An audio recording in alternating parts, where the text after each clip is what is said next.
இங்கே பாருங்க தோழர்களே, இது என்ன வகையான வாழைன்னு உங்களுக்கு தெரிஞ்சால் சொல்லுங்கள். எனக்கு தெரியல.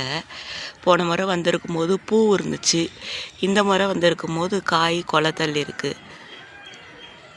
இந்த ஒரு வாழை, அது பக்கத்தில் இன்னொரு வாழை கொலை இருக்குது பாருங்கள்.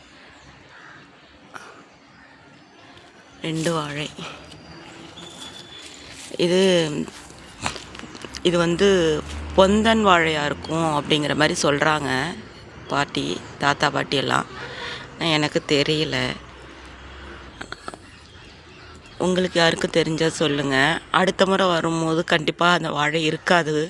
இப்போது வந்து காயாக இருக்குது. நான் அடுத்த முறை எப்படியும் ஒரு 2 மந்த் கழித்து தான் வருவேன். அப்போ கண்டிப்பாக இது வந்து பழுத்து அதை அறுத்துருப்பாங்க.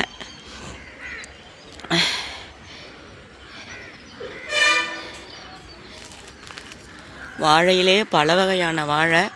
இது என்ன வாழையாக இருக்கும்னு எனக்கு தெரியல. உங்களுக்கு தெரிஞ்சால் சொல்லுங்கள்.